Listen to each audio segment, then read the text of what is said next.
आत्म स्वरूप साक्षात्कार कैसे करें।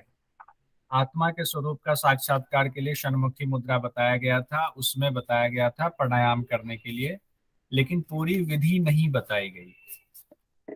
सिर्फ मुद्रा के बारे में बता दिया गया कि दोनों अंगूठों से कान को बंद करना है, तर्जनी से दोनों नेत्र को, मध्यमा से दोनों नासिका को बंद करना है और अनामिका से मुख को।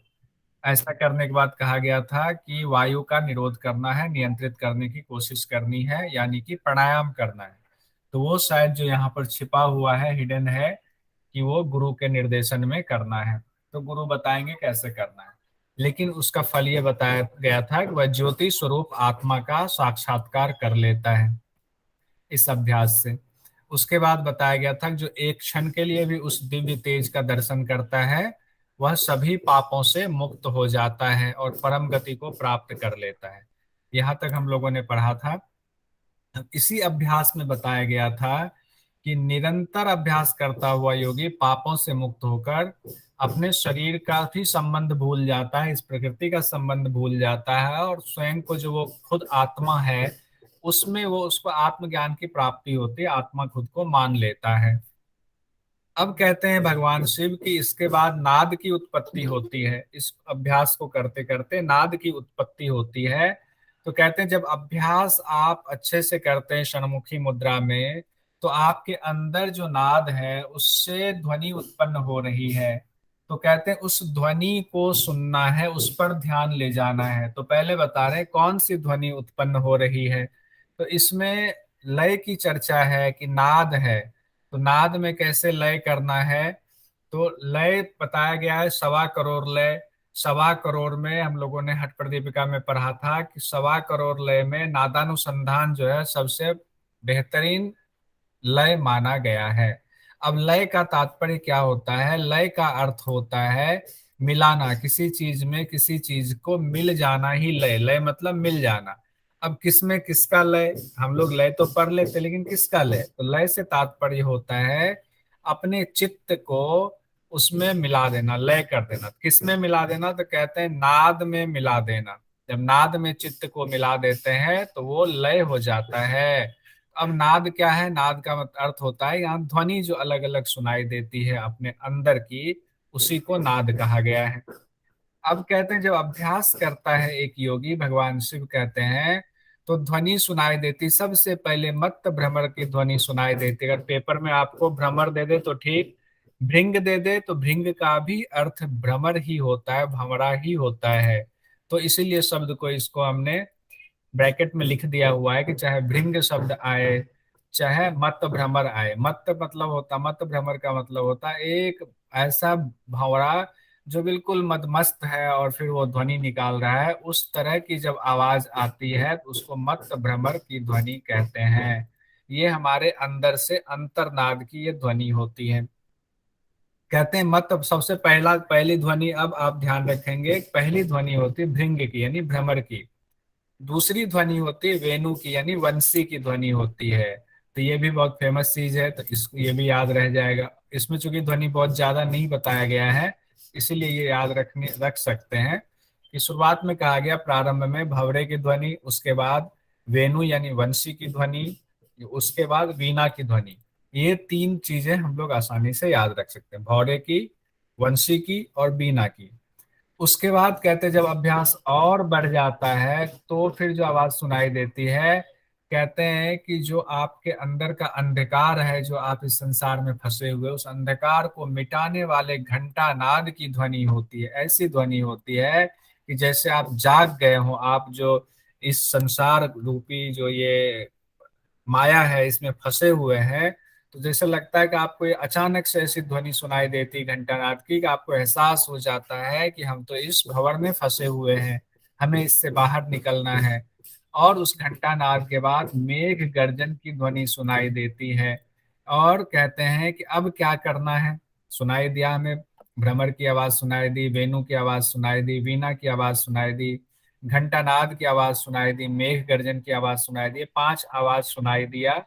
अब क्या करना है। तो भगवान शिव कहते हैं इस दौरान जब आपके अंदर से नाद सुनाई दे रहा है, तो उस नाद पर मन को एकाग्र करे, उसी नाद को सुनने की कोशिश करे, यही अभ्यास हमें करना है। जब उसको हम सुनने की कोशिश करते हैं, मन कहीं और ना जाए, अब सिर्फ नाद पे टिका हुआ, उस आवाज पे टिका हुआ है, कहते हैं कि एक स्थिति ऐसी आती है जब मन स्थिर हो जाता है। तो कहते हैं जब मन स्थिर हो जाता है तो लय की उत्पत्ति होती है, यानी स्थिरता, मन का स्थिर होना ही उस नाद पर लय की उत्पत्ति है।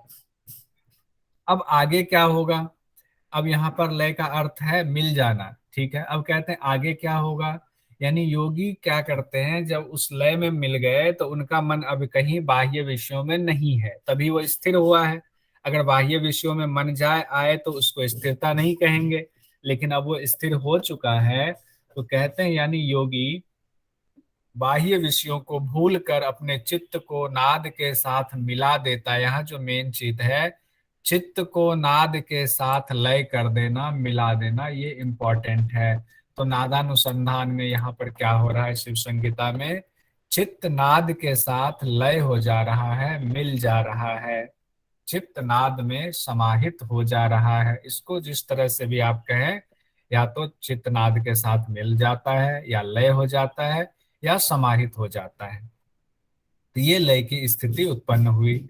अब कहते हैं इस तरह अभ्यास से योगी सभी कर्म फलों का त्याग कर चैतन्य स्वरूप चिदाकाश में लीन हो जाता है। चिदाकाश कहाँ कहा गया है? भूमध्य वाले स्थान को कहा गया है, जो विवर है हमारा, जहाँ पे भगवान शिव का वास कहा गया है, शिव का धाम कहा गया है। उस जगह पर क्या होता है, सभी कर्म फलों को त्याग कर योगी चिदाकाश में लीन हो जाता है। अब उसी आकाश में, उसी भंवर में, उसी शिव के स्थान में वो लीन रहता है, मदमस्त रहता है। इसके बाद भगवान शिव जो इम्पोर्टेंट बात कह रहे हैं एग्जाम के हिसाब से, जो हमारे लिए जरूरी है, वो है, कहा गया सिद्धासन के समान दूसरा कोई आसन नहीं है। ये याद रखिए, सिद्धासन वाला हम लोगों ने पहले भी पढ़ा है कि सबसे सर्वश्रेष्ठ आसन सिद्धासन है।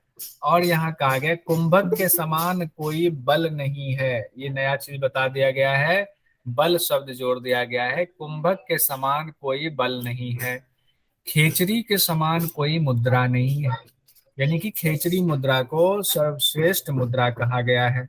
नाद के समान कोई लय नहीं है, अभी नाद हम लोगों ने पढ़ा, तो नाद को सबसे प्रिय लय कहा गया है भगवान शिव का। तो नाद जो है सबसे प्रिय लय है भगवान शिव का। और इसी में एक चीज अगर और इसमें जो यहाँ पर नहीं दिया गया, पहले हम पढ़ चुके हैं, बस याद करने के लिए, कि चित्रा नारी भगवान को सबसे ज्यादा प्रिय नारी है। तो उसको हम यहाँ पर याद रखने के लिए बस हमने कह दिया हुआ। तो यहाँ से हम सवाल निकाल सकते हैं कि इसके समान दूसरा आसन नहीं है, तो कौन सा होगा? सिद्धासन। सिंहासन। इसके समान दूसरा कोई बल नहीं है, तो ये क्या कुंभक। हुआ? कुंभक। और कहा गया है कि किस मुद्रा के समान कोई दूसरी मुद्रा नहीं है? खेचरी। नहीं है, खेचरी। और कहा गया है कि कौन सा सर्वश्रेष्ठ लय है? तो नाद, नाद भी लय है, एक लय होने का एक जो है ये तरीका है, एक विधि है, नाद, नादानुसंधान। उसके बाद कहते हैं अब मुक्ति के मार्ग की चर्चा की गई है। मुक्ति के मार्ग कहते हैं जो मुक्त पुरुष होते हैं वो किस विधि से मुक्ति के मार्ग तक पहुंचते हैं, उनकी विधि क्या होती है वहां तक पहुंचने की। तो इसमें बताया गया है कि मुक्ति का मार्ग बता रहे हैं, तो कैसे? कहते हैं उसके लिए दीक्षा लेनी पड़ती है, एक नियम है। तो क्या नियम है? तो भगवान शिव वो नियम बता रहे हैं, उस मुक्त पुरुष का नियम, कि वो मुक्त पुरुष कैसे हुआ, शुरुआत उसकी कैसे हुई। तो भगवान शिव कहते हैं कि शुरुआत में तो वो मुक्त पुरुष में एक साधक ही थे, शुरुआत में उन्होंने साधना शुरू की, बाद में वो मुक्त हुए हैं। तो साधना कैसे शुरू की? तो कहते हैं साधक को, उस साधक ने क्या किया था, अपने समस्त पदार्थों को योग वेत्ता गुरु को समर्पित कर योग की दीक्षा ली थी। ऐसा हम लोगों को भी करना चाहिए। समस्त पदार्थ में जो आपके पास होता है वो सारी चीजें गुरु के समर्पित कर देते हैं, उनको अर्पित कर देते हैं। साथ ही अपना तन मन सब अर्पित कर देते हैं। कहते हैं गुरु अब मेरा सब कुछ आपका है, आप जैसा कहेंगे मैं वैसा ही इनका इस्तेमाल करूंगा, उसी हिसाब से चलूंगा। कहने का तात्पर्य ये है कि गुरु के प्रति पूर्ण समर्पण की भावना को दिखाता है, इसलिए ऐसा यहाँ कहा गया है। कहते हैं कि साधक शुरुआत में गुरु के प्रति पूर्ण समर्पण की भावना को दिखाते हुए, कि जैसे कहते हैं मेरा तेरा तुझको अर्पण है प्रभु, तो ईश्वर कहा गया है, गुरु को ईश्वर मान करके अपना सब कुछ गुरु के अर्पण कर देते, आप ही का है, अब बताओ कि इसका इस्तेमाल कैसे करना है। उसका विधि बताई गई है कि अलग अलग तरीकों के द्रव्य लाना है, यानी कि आपके पास जितना क्षमता है, क्षमता से हट करके कुछ नहीं करना है। कहते हैं आपके पास जो क्षमता है उस क्षमता के हिसाब से किसी विप्र को, विप्र का मतलब होता है किसी गरीब ब्राह्मण को, अलग अलग तरह के द्रव्यों को दे करके, कहते हैं ना, किसी को दान देना, सिंपल सा अर्थ में कि जब हम दीक्षा लेने जा रहे हैं तो दान पुण्य की वस्तु लेकर जा रहे हैं, और किसी गरीब ब्राह्मण को हमने उसको दान किया, और दान करने के बाद उनका पूजन करके उनकी भक्ति करके कि लीजिए विप्र ब्राह्मण आपको हम दे रहे हैं, आप प्रसन्न होइए, हमारी ये क्षमता है, इतना हम दे रहे हैं। कहते हैं उसके बाद मेरे मंदिर में, भगवान कहते हैं मम आलय का शब्द का इस्तेमाल किया गया, मम आलय, मेरे आलय में, यानी मेरे घर में, मेरे शिवालय में, उसको जो भी आपको लगे कि आपके ही घर में भगवान शिव का वास है, या किसी आश्रम में है, या किसी मंदिर में है, सबके लिए अलग अलग हो सकता है, भाव की बात है। तो कहते हैं मेरे आलय में योग की दीक्षा ले। अब वहां योग की दीक्षा किन से लेंगे? गुरु से लेंगे, गुरु के चर्चा शुरू में ही कर दी गई है। उसके बाद कहते हैं इस दौरान हमारी मन की स्थिति कैसी होनी चाहिए? तो भगवान शिव कहते हैं कि मन की स्थिति ऐसी होनी चाहिए कि आपके जो पूर्व संस्कार हैं उन पूर्व संस्कारों को आप त्याग दीजिए।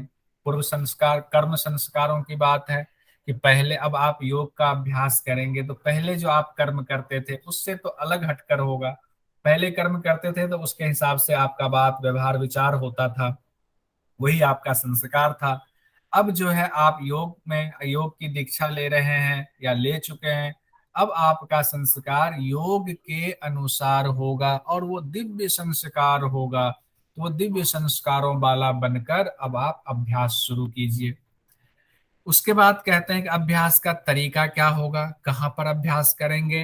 तो भगवान शिव कहते हैं कि अभ्यास का तरीका ये होगा कि जन संपर्क को त्याग कर, जन संपर्क की चर्चा पहले भी की गई है कि जन संपर्क में आप रहेंगे तो आप अभ्यास नहीं कर पाएंगे। तो जन संपर्क को त्यागेंगे तो यानी आपको एकांत स्थान में जाना पड़ेगा। वो एकांत स्थान हो सकता है आपका घर हो, ऐसी जगह हो जो एकांत हो, या कहीं आश्रम में आप करते हैं। तो कहते हैं कि एकांत जगह पर जाकर अब उस जगह पर आपको पद्मासन लगाना है। पद्मासन लगाने के बाद गुरु चूंकि वहां आपके साथ हैं, अब गुरु के निर्देशन में सारा कुछ हो रहा है, तो यहाँ पर थोड़ी सी उसकी झलकी दी है, बाकी तो गुरु बताएंगे। कहते हैं इरा और पिंगला का महत्व जानकर, इरा और पिंगला का भेद जानकर उंगलियों से उसका निरोध करेंगे, अभ्यास करेंगे।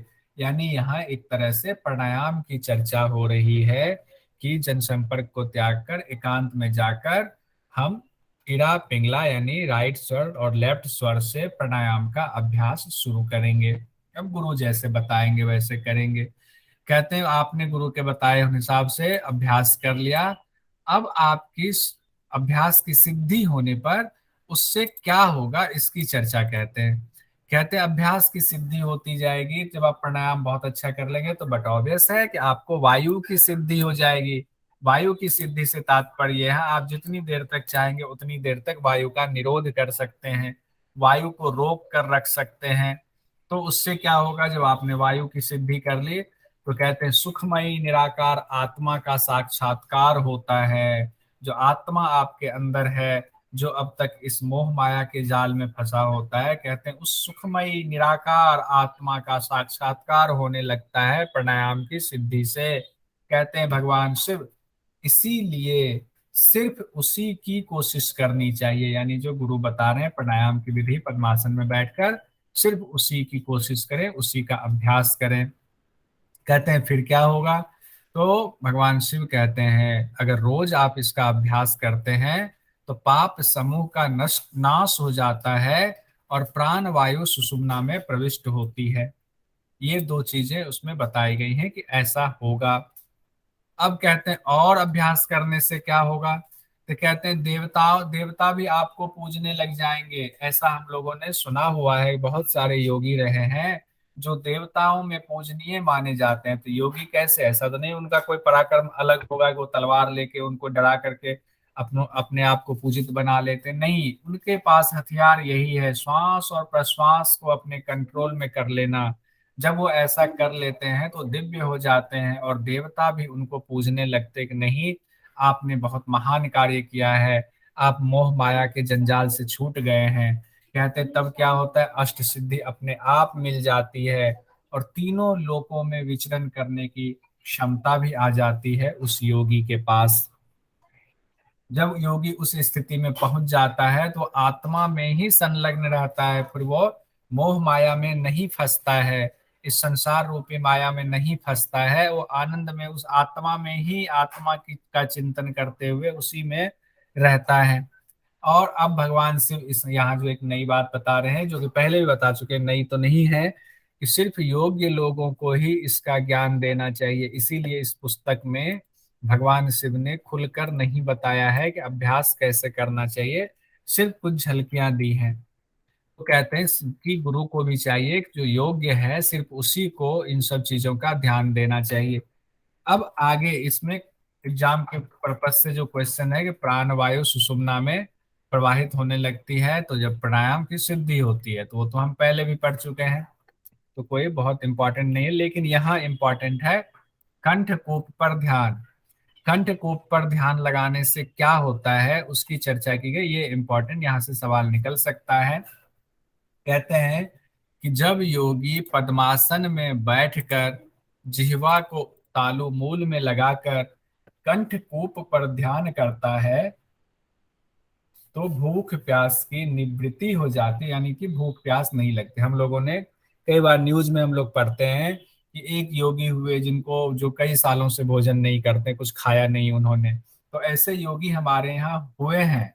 और कहते हैं कि उनकी भूख प्यास की निवृत्ति कैसी होती है, तो कंठकूप पर ध्यान लगाने से। तो यहाँ आपका सवाल आ सकता है कि भूख प्यास की निवृत्ति किस पर ध्यान लगाने से होता है।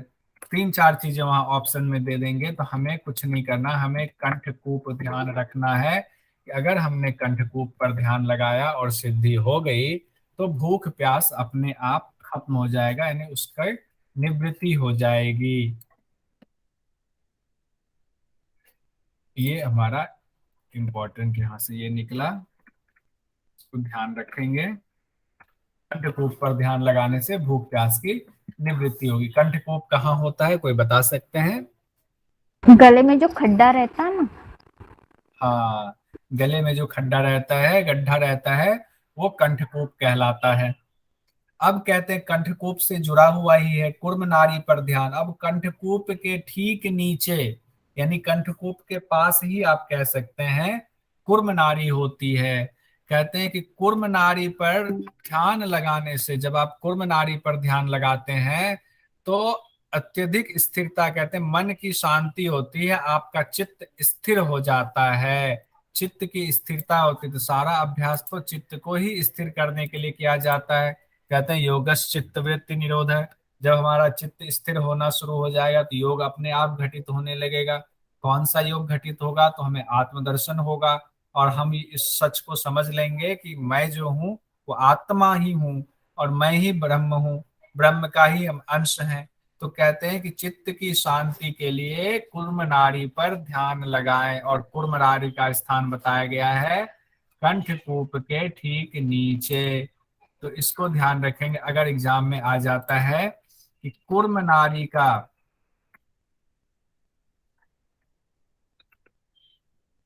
कूर्म नाड़ी कहाँ स्थित होती है, और चार ऑप्शन दे दिया, तो कंठ कंठकूप के नीचे या कंठकूप के पास या कई बार गलती से कंठकूप में भी दे दे तो भी हम घबराएंगे नहीं, हम वही लिखेंगे, लेकिन एग्जैक्ट कंठकूप के नीचे बताया गया है शिव संहिता में। अब यहां से आपको सवाल और भी दिया जा सकता है कि कूर्म नाड़ी पर ध्यान करने से क्या होगा। कूर्म नाड़ी पर ध्यान करने से क्या होता है। अब 4 ऑप्शन दे दिया, और तो हम लगाएंगे चित्त की स्थिरता, चित्त इसमें की एकाग्रता। हाँ एकाग्रता। अब शब्दों का खेल वहां हो सकता है, लेकिन हमें ये देखना है चित्त शब्द वहां जुड़ा हुआ है, कूर्म नाड़ी में चित्त हमारा स्थिर होता है। अब कोई भी शब्द दे तो कोई बात नहीं, हम वहां से शब्द, हमें अर्थ पता है, भाव हम समझ चुके हैं, तो हम उसको आराम से निकाल लेंगे। आगे भगवान शिव कहते हैं, अब कपाल कुहर की चर्चा आ रही है, कपाल कुहर पर ध्यान लगाने से क्या होगा। एक एक करके अब ध्यान की चर्चा है, कहाँ कहाँ ध्यान लगाना है। कहते हैं कपाल में रुद्राक्ष जैसे विवर होते हैं, विवर मतलब कोई गड्ढा होता है, उस पर ध्यान लगाने से, ये वही कपाल कुहर जो हम लोग पढ़ चुके हैं, जहाँ सोमरस का श्राव होता है, कहते हैं कपाल में, यहाँ रुद्राक्ष से उनकी तुलना की है उस विवर की, रुद्राक्ष के समान वहां विवर होता है। उस पर ध्यान लगाने से बिजली की तरह प्रकाश वाला ज्योति पुंज का दर्शन होता है, यानी आत्मा का दर्शन होता है। एक तरह से चिदाकाश की बात कर रहे हैं कि उस विवर में ध्यान लगाने से ज्योति पुंज का दर्शन होता है, वो जो ज्योति दिखती है। कहते हैं जब उसका चिंतन किया जाता है, उसके चिंतन मात्र से ही पाप समूहों का नाश नाश हो जाता है, और दुराचारी भी परम गति को प्राप्त कर लेते हैं। ये सब तो हम लोग पहले कई बार रिपीट हो चुका है। जो इसमें इम्पोर्टेंट है वो ये है कि जब लगातार आप उस प्रकाश पुंज के, आपको दर्शन हो गए, और दर्शन के बाद अब आप लगातार उस प्रकाश पुंज को बार बार और दर्शन करने की कोशिश कर रहे हैं, वहां पर चित्त को ठहराने की कोशिश कर रहे हैं। अभी आपने ये नहीं माना है कि मैं ही वो प्रकाश पुंज हूँ, अभी तो दर्शन शुरू हुआ है। दर्शन शुरू हुआ, एक तरफ वो है, एक तरफ आप हो, आप उस प्रकाश पुंज को देख रहे हो, उसको चिंतन लगातार कर रहे हो। कहते तब क्या होता है, सिद्ध जनों के दर्शन होते हैं, जितने सिद्ध पुरुष हैं उन सिद्ध पुरुषों के दर्शन होते हैं, उनका संभाषण होता है, उनसे बातचीत का अवसर मिलता है आपको इस स्थिति पर पहुंच जाने से। तो आपके लिए आ सकता है सिद्ध पुरुषों के दर्शन कब होते हैं, तो आप कह सकते हैं कि जब ज्योति पुंज पर हम ध्यान लगाते हैं, ज्योति पुंज का लगातार चिंतन करते हैं, तब सिद्ध पुरुषों के दर्शन होते हैं। तो क्वेश्चन में लिख लेते हैं, सिद्ध पुरुषों के दर्शन कब होते हैं। तो ऑप्शन में जो भी दे दे, हमें पता है कि जब प्रकाश पुंज का लगातार चिंतन करते हैं। और प्रकाश पुंज का चिंतन कैसे करते, प्रकाश पुंज कैसे दिखा है हमें, कैसे ध्यान लगाने से, कपाल ज्योति की तरह। कपाल कुहर पर ध्यान लगाने से। सीक्वेंस में बढ़ रहे हैं ना, कपाल कुहर पर ध्यान लगाने से हमें वो ज्योति पुंज दिखा था, और ज्योति पुंज पर लगातार जब हम ध्यान लगा रहे हैं तो क्या हुआ है, सिद्ध पुरुषों के दर्शन हो रहे हैं, उनसे बातचीत का मौका मिल रहा है हमें। ये बहुत बड़ी बात होती है एक योग साधक के लिए। अब कहते हैं शून्य पर ध्यान लगाना, उसी चिदाकाश की बात कर रहे हैं, कह रहे हैं कि अब उस शून्य पर ध्यान लगाना, अब ज्योति हो गया, अब उस पर ध्यान लगाते जाए। भगवान शिव कहते हैं कि बैठे हुए, चलते हुए, सोते हुए, भोजन करते हुए, दिन रात उस शून्य पर ध्यान करना है, उस चिदाकाश में ध्यान लगाते रहना है। उन्होंने समय भी बता दिया। अब आप हमेशा 24 घंटे उसी में रमे रहेंगे, आप कुछ कर भी रहे हैं तो भी आपको उसी शून्य का ध्यान करना है। शून्य का तात्पर्य ये भी है कि आपका विषयों से आप विरक्त हो जाएंगे, आसक्ति आपकी खत्म हो जाएगी, क्योंकि आप काम तो करेंगे, क्रिया कर्म जो है वो तो आपका चलेगा, लेकिन आप आसक्ति से रहित होकर करेंगे। कहते हैं उस रुद्राक्ष विवर रूप आकाश में ध्यानस्थ योगी चिदाकाश में लीन हो जाता है, क्योंकि वहां वहीं पर आत्मा का स्थान कहा गया है। और उस चिदाकाश में जब योगी लीन हो जाता है तब क्या होता है, इंपॉर्टेंट बात यहाँ से सवाल निकलता है। जब योगी चिदाकाश में लीन हो जाता है तो भगवान शिव कहते हैं योगी मेरे जैसा हो जाता है। अब सवाल आ सकता है कि एक योगी कब भगवान शिव के जैसा, शिवोहम है ना, शिव के जैसा हो जाता है? तो जब योगी चिदाकाश में लीन हो जाता है, तब वो भगवान शिव के जैसा दिव्य हो जाता है। कहते हैं और क्या होता है, सभी भूतों का स्वामी बन जाता है। जितनी भी योनियां हैं, सभी योनि, भूतों से तात्पर्य यहाँ योनियों से है, सभी योनियों का स्वामी बन जाता है। आशा निराशा उसके लिए कोई मायने नहीं रखता, वो आशा निराशा से ऊपर हो जाता है, अपरिग्रही हो जाता है। उसको किसी चीज को जमा करने की जरूरत नहीं है कि हमारा बच्चा क्या खाएगा, हम अगले साल हमारा काम कैसे चलेगा, हमें घर चाहिए, गाड़ी चाहिए, बंगला चाहिए। वो अपरिग्रही हो जाता है और सभी लोग फिर उनसे प्यार करने लगते हैं। उनको किसी चीज की आशा ही नहीं रही किसी से, तो सब लोग उनसे प्यार करने लग जाते हैं। उसके बाद भगवान शिव कहते हैं, यहाँ तक तो ध्यान हमने बता दिया, शून्य पर ध्यान हमने लगा लिया। इससे पहले हमने कपाल कुहर से आगे बढ़े थे। अब कहते हैं अगला जो ध्यान है वो नासाग्र पर ध्यान लगाना है। नासिका पर ध्यान लगाने से क्या होगा, अब इसकी व्याख्या कर रहे हैं। कई बार हम लोग अलग अलग विधाओं में जब योग का अभ्यास करते हैं तो गुरु हमें कहते हैं कि नासिका पर ध्यान लगाओ, श्वास को वहां महसूस करो। जैसे कि आपने, आप में से कई लोग हो सकता है विपश्यना में गए होंगे सेंटर में, तो वहां शुरुआत ही यहीं से करते हैं कि नाक के आसपास के एरिया पर पूरा ध्यान लगाएं, वहां सेंसेशन को महसूस करें। तो कहते हैं, और कई जगहों पर, कई और विधाओं में भी कहते हैं जो श्वास आ रही है जा रही है, बस उसको देखना है, यानी महसूस करना, ना लंबा श्वास लेना है ना छोटा लेना है। तो भगवान शिव यहाँ पर इतना कहते हैं कि पद्मासन में बैठकर जब योगी नासिका पर ध्यान लगाता है, तब मन संकल्प और विकल्प से रहित होकर स्थिर हो जाता। अब उसके मन में कोई संकल्प विकल्प नहीं रह जाता है। कई बार हम बहुत उहापोह की स्थिति में होते हैं, कहते हैं वो वह उहापोह की स्थिति खत्म हो जाती है नासिका पर ध्यान लगाने से। और जो इम्पोर्टेंट एग्जाम के हिसाब से है वो ये पॉइंट है, खेचरी की सिद्धि होती है, खेचरत्व की सिद्धि होती है। ये कहा गया, आपके सामने आ सकता है, खेचरत्व की सिद्धि होती है नासिका पर ध्यान लगाने से, और तीन चार जगहों पर ध्यान लगाने से दे देगा। तो हम लिखेंगे कि नासिका, नासाग्र पर ध्यान लगाने से खेचरत्व की सिद्धि होती है या खेचरी की सिद्धि होती है, ऐसा शिव संहिता में कहा गया है।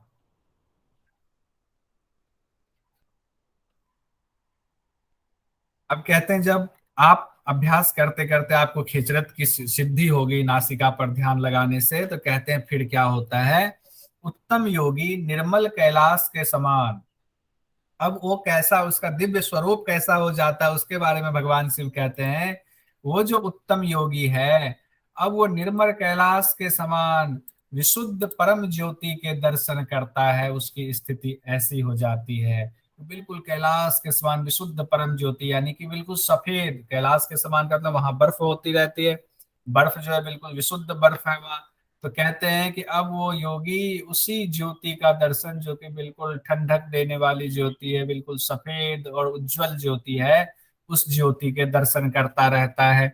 साथ ही योगी ज्योति का रक्षक हो जाता है, यानी कि अब उनको लगता है कि ये ज्योति कहीं गायब ना हो जाए, तो हमें उस ज्योति की पर इतना ज्यादा कंसंट्रेशन, जैसे आपके पास कोई दे दे सोना चांदी और आपके रेलवे स्टेशन पर बिठा दे 10 लोगों के भीड़ में, बोले कि आप यहाँ बैठो, 10 लोगों का ग्रुप है, और आपको जिम्मेदारी दे दे स्वाति जी को कि स्वाति जी आप ये पोटली रखना, हम लोग थोड़ा घूम करके कुछ खावा के आते हैं। अब स्वाति जी का पूरा उसके रक्षक हो गई स्वाति जी, अब उस पोटली पर ही ध्यान रहेगा, कहीं कोई छीन के ना ले जाए, कहीं कुछ गड़बड़ ना हो जाए, मेरा ध्यान इधर उधर भटक ना जाए कि पोटली गायब हो जाए। तो कहते हैं उसी तरह वो पोटली, यानी कि वो जो विशुद्ध ज्योति के समान है, जो कैलाश के समान है, उस ज्योति का वो योगी रक्षक हो जाता है। अब वो हटता नहीं, ऐसा मोह उससे, ऐसा बंधन उससे बंध जाता है। वो कहते हैं कि अब यहाँ पर बीच में एक चीज भगवान शिव ने डाला हुआ है, कई बार अभ्यास करते करते आपको थकान भी होती है, तो योगी को जब थकान होती है तो क्या करना चाहिए। तो यहाँ पर पूरी प्रक्रिया तो नहीं दी हुई है, लेकिन छोटी सी एक सूत्र में प्रक्रिया, एक श्लोक में प्रक्रिया दी हुई है जिसका अर्थ काफी अलग निकाला जा सकता है, विस्तृत निकाला जा सकता है। इसमें भगवान शिव कहते हैं कि जो विद्वान योगी हैं वो अपनी थकान मिटाने के लिए भूमि पर यानी कि आसन पर चित्त लेट जाता है। चित्त लेटने के बाद निरंतर ध्यान करता रहता है। किसका ध्यान करेगा? आत्मा का ध्यान करता रहता है। तो यहाँ पर थकान मिटाने के लिए यह अभ्यास कहा गया। इससे क्वेश्चन निकलेगा, उसको लिख लेते हैं। लेकिन उससे पहले आप लोग जानते होंगे जब हम लोग योग निद्रा का अभ्यास करते हैं तो उसी तरीके से बिल्कुल शरीर को ढीला छोड़कर लेट जाते हैं चित्त होकर, और उसके बाद एक एक अंग पर ध्यान ले जाते हैं। जब एक एक अंग पर ध्यान ले जाते हैं तो हमारा ध्यान बाहरी दुनिया से कट जाता है और उतने समय के लिए हमारा चित्त स्थिर रहता है। तो उसके बाद जब हम उठते हैं तो हमें लगता है हमें बड़े शांति मिली, हमें बड़ी अच्छी नींद आई हुई है। तो उसके बाद कहते हैं भगवान, यहाँ सवाल लिख लेते हैं, थकान मिटाने के लिए योगी किस तरह लेटता है? तो हो सकता है ये दे दे या सवाल कुछ और भी कान दे दे। मिटाने के लिए तो योगी चित्त लेटता है और फिर क्या करता है? निरंतर ध्यान करता है।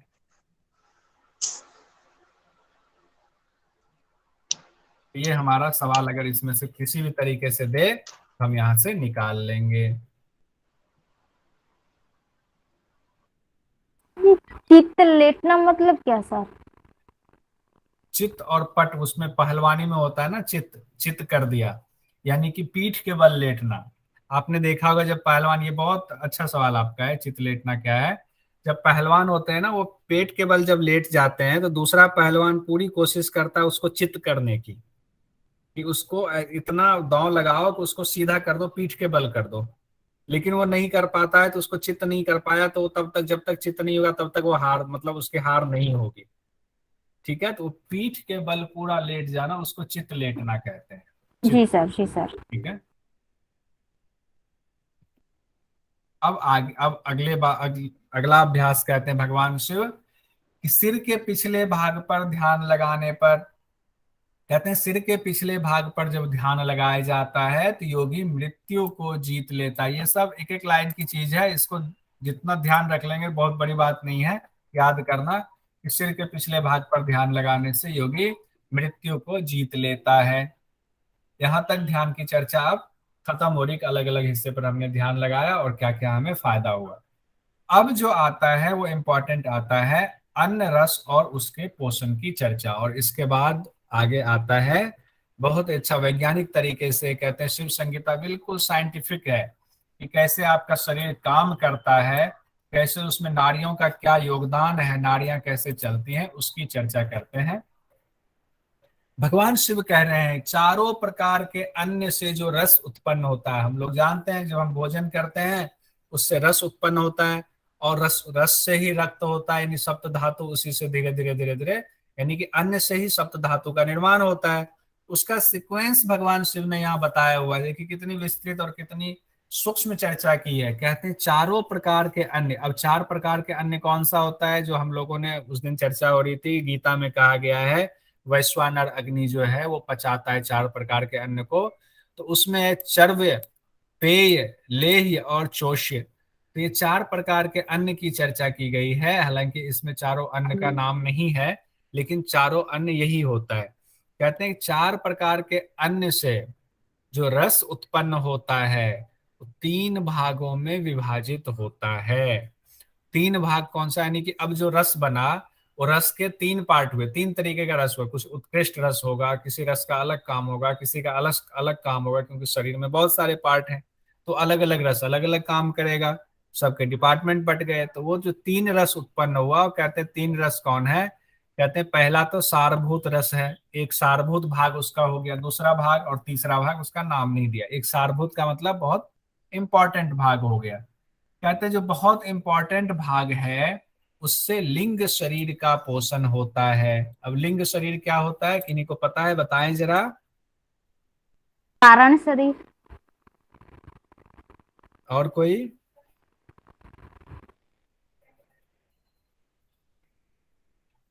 और कोई बताएं लिंग शरीर। पंचकोश से है सर। पंचकोश। लेखा जी। नहीं अच्छा, हम पता। स्थूल लोगों शरीर, स्थूल शरीर। ने स्थूल शरीर, अच्छा, ये भी बात आई। ये बताइए कि इससे पहले हम लोगों ने लिंग त्रय पढ़ा था।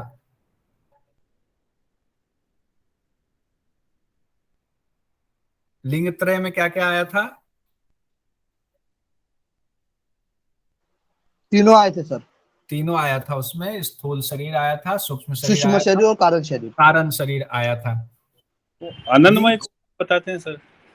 हाँ कहते हैं। तो उसमें लिंग शरीर, चूंकि यहाँ पर शब्द दिया हुआ है लिंग शरीर का पोषण होता है, तो कहते हैं कि आपका जो सूक्ष्म शरीर है, यहाँ पर अगर लिंग त्रय की जगह सिर्फ लिंग शरीर है, तो कहते हैं कि आपके जो सूक्ष्म शरीर हैं उनका पोषण होता है। दूसरे भाग से सप्त धातु का निर्माण होता है। अब यहाँ पर स्थूल शरीर की चर्चा होगी। सप्त धातु की जब बात आती है तो उसमें स्थूल शरीर आता है। तो यहाँ सिर्फ लिंग शरीर देगा तो आपका सूक्ष्म शरीर सिर्फ यहाँ कहना है। दूसरा कहा गया है कि दूसरा भाग जो है उस रस का, जो 3 पार्ट हम लोगों ने देखा है, उसमें सप्त धातु का निर्माण और उसका पोषण होता है दूसरे भाग से। तो सप्त धातु में तो बाकी चीजें आ गई, रक्त, रक्त, मांस, मज्जा, जो दिखने वाली जितनी चीजें हैं, कहते हैं दूसरा का निर्माण और पोषण उससे होगा। और जो तीसरा भाग रस का है, उसका काम क्या होता है कि जो आपके मल मूत्र इत्यादि बने हैं, जो कि गंदगी बनी है जिसको शरीर से बाहर निकालना है, कहते हैं 7 प्रकार से बाहर निकलने का उसका काम होता है कि 7 अलग अलग तरीकों से वो शरीर से बाहर निकल जाए। उसके लिए तीसरा भाग अपनी कोशिश करता है, उसका कार्य ये होता है। ये 3 बता दिया गया है। हाँ, आज यहीं तक है, इसको लोग रिवाइज कर लेंगे एक बार।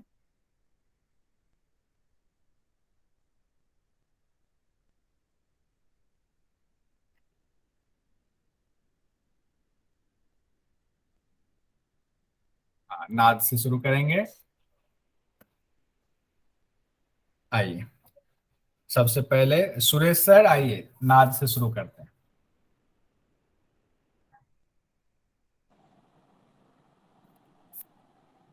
अभ्यास करने पर अंदर का नाद उत्पन्न होता है। कौन सा अभ्यास? वह ऊपर वाला का थोड़ा सा बोल दीजिए। नाद का अभ्यास। हाँ, नाद का अभ्यास ऊपर कैसे कराया था? उसमें कौन सा अभ्यास से शुरुआत हुई थी? तो सर एग्जैक्ट मालूम नहीं है। हाँ, आत्म साक्षात्कार वाला था। आत्म साक्षात्कार के लिए षणमुखी मुद्रा बताई थी, नाम नहीं दिया था, लेकिन कहा था कान को बंद कर ले, आंख को बंद कर ले, नाक को बंद कर ले, मुख को बंद कर ले, फिर अभ्यास करें। कहते हैं जब उस तरह से अभ्यास आप करते हैं तो उसी अभ्यास की, अभ्यास करने से मतलब कैसा अभ्यास, उसकी चर्चा है। अभ्यास करने से अंदर का नाद उत्पन्न होता है। ठीक है, आगे बढ़ेंगे। उसका क्रम है ध्वनि का क्रम। मृत, ब्रह्मन यानी भ्रूण, वेणु यानी वंशी, वीणा। आगे और अभ्यास करने पर घंटनाद और मेघ गर्जना जैसा आवाज सुनाई देता है। भगवान शिव कहते हैं। हाँ, ठीक है। यहाँ घंटा नाद का थोड़ा सा व्याख्या मैंने किया था कि भगवान शिव कहते हैं घंटा नाद की आवाज कैसे, जब आप मंदिर जाते हैं तो घंटी बजाते हो, मंदिर का घंट जैसा आवाज। हाँ, तो घंटी बजाते हैं तो घंटा नाद करते हैं, तो वो किस लिए करते हैं? भगवान को जगाने के लिए थोड़ी करते हैं। हम जाग जाए, हमारी आत्मा जागे कि हम कहाँ संसार में फंसे हैं, इसलिए घंटा नाद। तो कहते हैं अंधकार को भगाने वाले घंटा नाद की आवाज सुनाई देती है, और उसके बाद मेघ गर्जन की आवाज सुनाई देती है। ठीक है, अब ये सवाल करके फिर आगे दूसरे लोग बढ़ते हैं। भगवान शिव कहते हैं इस दौरान योगी नाद पर मन को एकाग्र कर उसे स्थिर कर लेता है तो लय की उत्पत्ति होती है। ठीक है, बंटी जी। जी सर। लय का अर्थ है मिल जाना, यानी योगी बाह्य विषयों को भूलकर अपने चित्त को नाद के साथ मिला देता है। सारा कुछ भूल के वो नाद में लय हो जाता है, यानी लय कर देता है, चित्त नाद में समाहित हो जाता है। इस तरह अब अभ्यास। यहाँ पर ना बीच बीच में जैसे मैं पढ़ाता हूँ वैसे कि यहाँ से ये सवाल निकलता है कि चित्त जब क्वेश्चन में आता है ना, तो हम लोग कंफ्यूज कहाँ होते हैं कि मन को नाद में मिलाना है कि चित्त को मिलाना है कि बुद्धि को नाद में मिलाना है, मतलब अलग अलग कंफ्यूज करने के लिए वो कुछ भी दे सकता है। तो यहाँ जो भगवान शिव ने शिव संहिता में कहा चित्त को नाद के साथ मिला देना है, ठीक है। तो या तो मन देगा या चित्त देगा, दोनों चीजें एक साथ नहीं देगा, लेकिन ऑप्शन में और भी चीजें दे सकता है, तो उसका ध्यान रखें, ठीक है। इस तरह अभ्यास से योगी सभी कर्म फलों का त्याग कर चैतन्य स्वरूप चिदाकाश में लीन हो जाता है। और सिद्धासन के समान, हाँ, इसमें बताया गया कि सभी के इम्पोर्टेंस बताए गए हैं कि सिद्धासन के समान कोई दूसरा आसन नहीं होता है, कुंभक के समान कोई बल नहीं होता है, खेचरी के समान कोई मुद्रा नहीं है और नाद के समान कोई लय नहीं है। ठीक है, भारती माली जी। जी सर। रुकिए।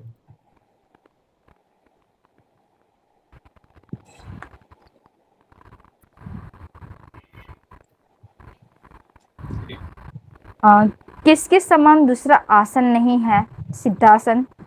किसके समान दूसरा कोई बल नहीं है, कुंभक। किस मुद्रा के समान कोई दूसरी मुद्रा नहीं है, खेचरी। कौन सा सर्वश्रेष्ठ लय है, नाद। एक और मैंने इसमें बोला था, पहले हम लोगों ने पढ़ा था, वो कौन सा था? चित्रा नाड़ी। हाँ, कि सर्वश्रेष्ठ नारी कौन सी है, सबसे प्रिय नारी भगवान शिव को चित्रा नारी। चित्रा नाड़ी। ब्रह्मा जी। मुक्ति मार्ग के लिए दीक्षा की विधि। मुक्ति मार्ग के लिए दीक्षा की विधि। साधक को अपने समस्त पदार्थों को योग वेत्ता गुरु को अर्पित कर योग की दीक्षा लेनी चाहिए। विधि है, अलग अलग तरह के द्रव्यों से विप्र गरीब ब्राह्मण को प्रसन्न कर मेरे मंदिर शिवालय में योग की दीक्षा लें। यहाँ विप्र को ही गरीब ब्राह्मण कहा गया है, या ब्राह्मण शब्द से इस्तेमाल किया गया। जब आप पूजा पाठ में बैठते हैं ना, जब उस समय दक्षिणा चढ़ाया जाता है वहां पर, तो आप ध्यान से सुनिएगा, पंडित जी खुद के लिए दक्षिणा शब्द का इस्तेमाल नहीं कहते हैं कि आप मुझे दक्षिणा दीजिए, वो तो बाद में लेते हैं अलग से। लेकिन जब मंत्र के द्वारा वहां दक्षिणा चढ़ाया जाता है किसी भी पूजा में, तो विप्र शब्द का इस्तेमाल किया जाता है। ये ध्यान दीजिएगा, आगे इसकी भी पूजा हो, जिस समय पैसा लेकर वहां समर्पित किया जाता है, विप्र के लिए किया जाता है, मतलब किसी गरीब ब्राह्मण को देकर के जो जरूरतमंद है, कहने का तात्पर्य ये हुआ।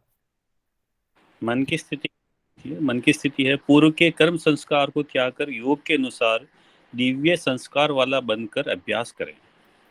अभ्यास का तरीका है, जन संपर्क को त्याग कर यानी एकांत में पद्मासन लगाएं। ईड़ा पिंगला का भेद यानी महत्व जानकर उंगलियों से उसका निरोध करें, यानी यहाँ प्राणायाम की चर्चा हो रही है। अभ्यास सिद्ध होने पर क्या होगा? वायु की सिद्धि होती है। अभ्यास मतलब वायु की सिद्धि होती है अभ्यास सिद्ध हो जाने पर। सुखमय निराकार आत्मा का साक्षात्कार होता है, इसलिए सिर्फ उसी की कोशिश करें। इसका फल क्या है? नित्य अभ्यास से पाप नष्ट हो जाता है, प्राणवायु सुषुम्ना में प्रविष्ट होती है। ठीक है, माधवी जी। जी जी।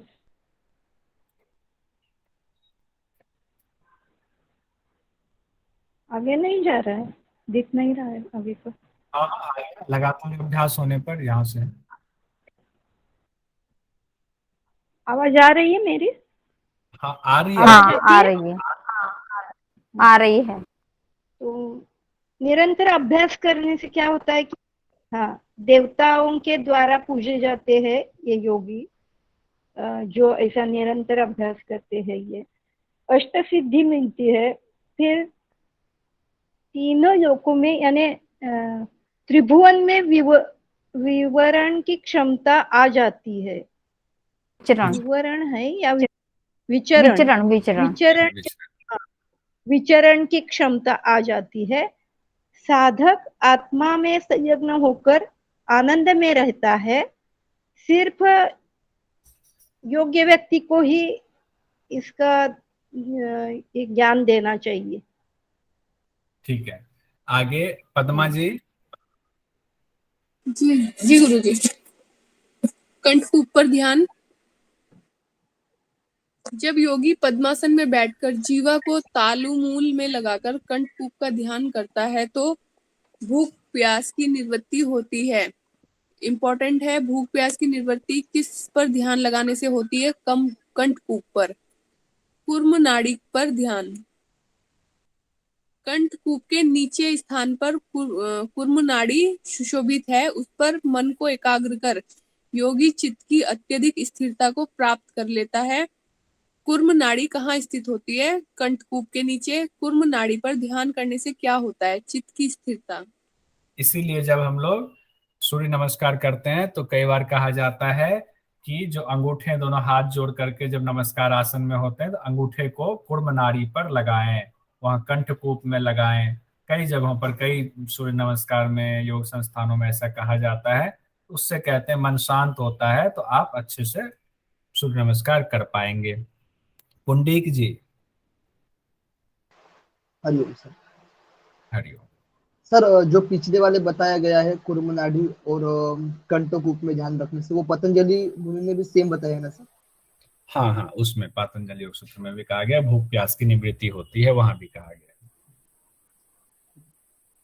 कपाल कुहर पर ध्यान लगाने से, कपाल में रुद्राक्ष जैसे विवर पर ध्यान लगाने से बिजली की तरह प्रकाश वाला ज्योति पुंज का दर्शन होता है।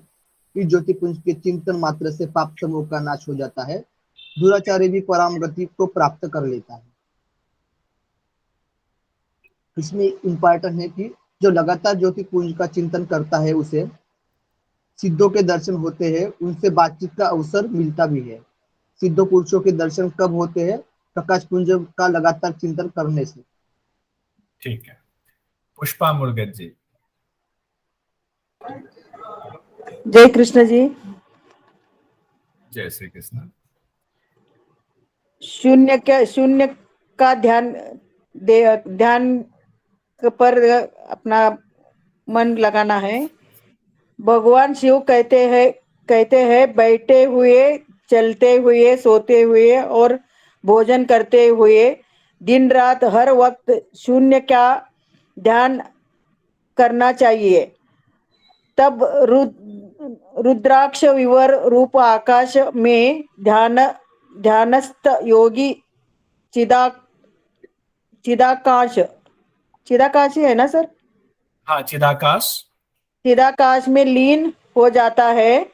निरंतर अभ्यास से योगी मेरे जैसे बोले तो शिव जैसे हो जाते हैं, सभी भूतों का स्वामी बन जाते हैं, आशा और निराशा के पूरे हो जाता है।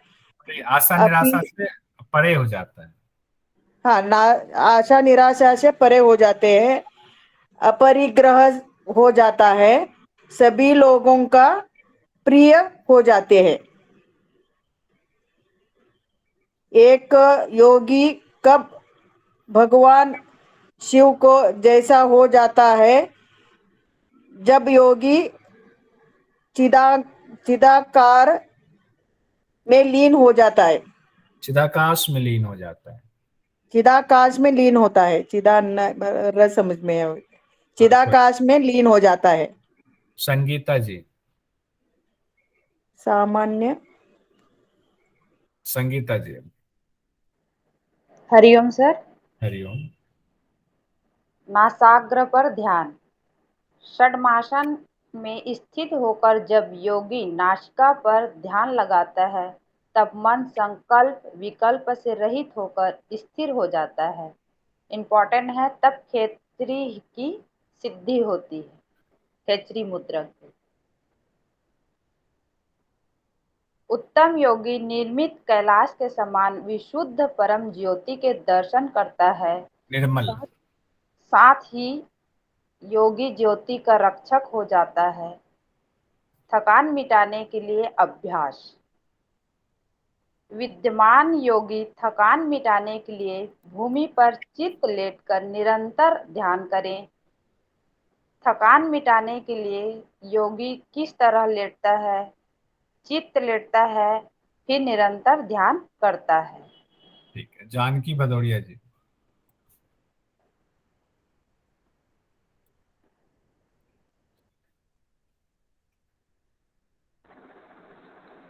सिर के पिछले भाग पर ध्यान।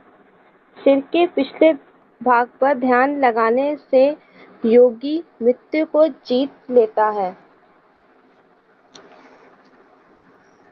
अन्य रस और उससे पोषण की चर्चा।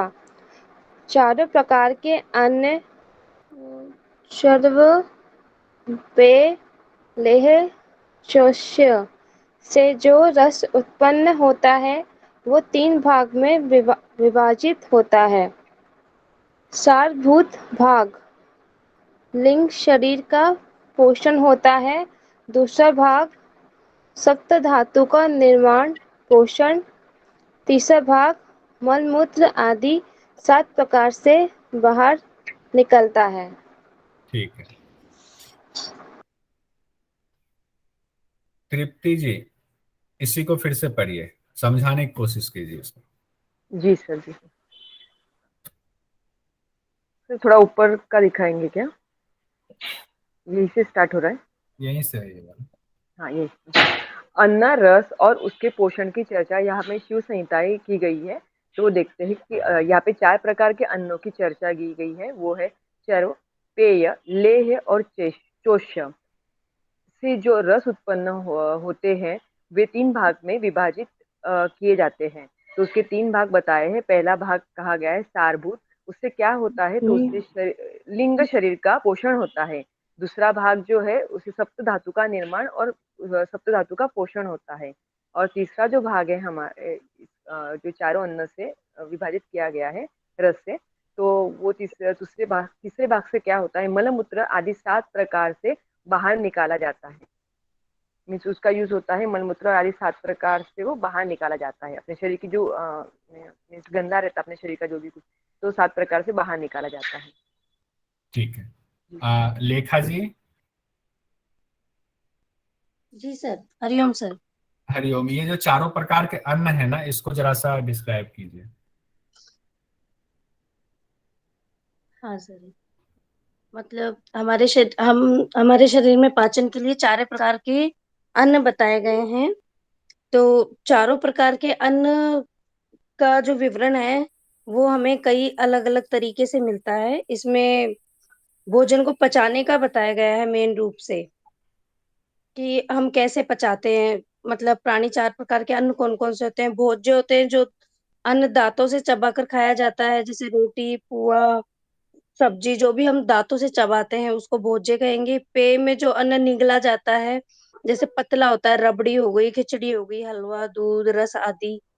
और कुछ को चूसा जाता है दांतों से, उसको चोषे बोलते हैं। जैसे अपन गन्ना चूसते हैं या किसी फल जैसे आम को चूसते हैं, चूसने वाली चीज आ गई। लेह में वो आ गया जिसको चाटा जाता है, जैसे चटनियां आ गई, शहद आ गया, या थोड़ा सा तरल पदार्थ।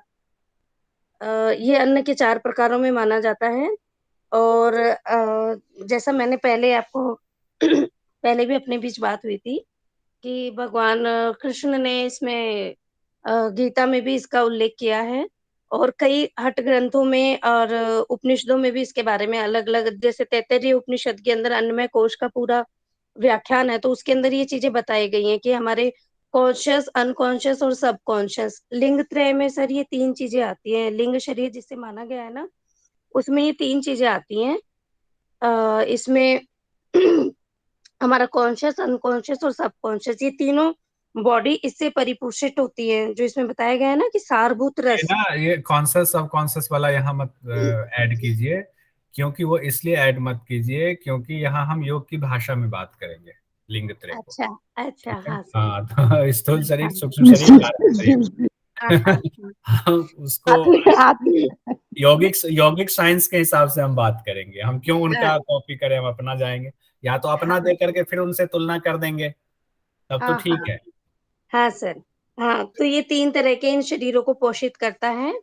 और जो दूसरा रस सप्त धातु में रस पिंड जो बताया गया है ना इसमें, कि जो हमारे शरीर को पोषित करता है, तो वो धातु जो 7 तरह के हमारे शरीर में पदार्थ बनते हैं, धातु बनती है ना, उनको पोषित करता है। और जो 7 तरह की धातु जो बन जाती है ना, उनको बनने के बाद में वो मल मूत्र के त्याग में सहायक रहता है शरीर के अंदर से। बहुत अच्छा, ठीक है बहुत सर, सुंदर व्याख्या किया आपने। Thank you sir. ठीक है, आज की कक्षा ये कंप्लीट करते हैं, शांति पाठ करा लेंगे।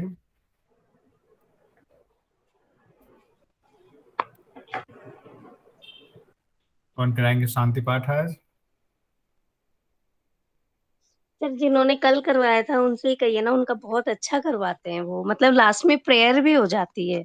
सुरेश सर, डिमांड आपकी ओके बनी। Okay okay sir. हाँ। हाँ।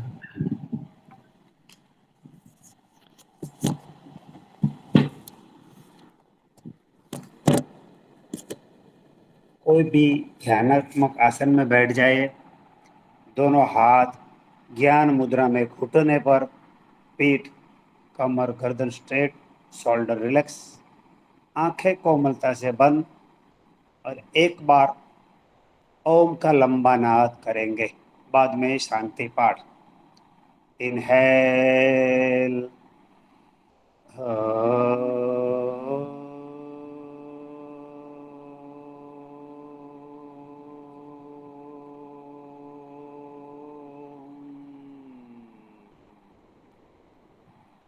रिलैक्स, दोनों हाथ नमस्कार मुद्रा में। इनहेल, ओम सर्वे भवन्तु सुखिनः, सर्वे सन्तु निरामयाः, सर्वे भद्राणि पश्यन्तु, मा कश्चित् दुःखभाग् भवेत्। हे नाथ सब सुखी हो, कोई न हो दुखारे, सब हो निरोग भगवन, धन धान्य के भंडारे।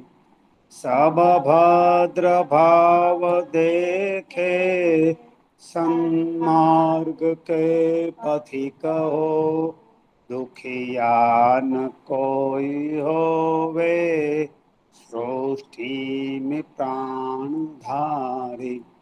हे नाथ सब सुखी हो, कोई न हो दुखारी। ओम शांति शांति शांति। प्रार्थना के प्रभाव को महसूस करें। दोनों हथेली आपस में घर्षण करें और ये संचित ऊर्जा अपने चेहरे पे ले जाए, आंख पर ले जाए, गर्दन के पिछले वाले हिस्से पर, क्रॉस में दोनों शोल्डर, भुजा, कोहनी, दोनों हथेली, upper back, middle back, lower back, chest, abdominal, perineum regions, दोनों थाई, नी, स्काफ मसल्स, पैर के तलवे।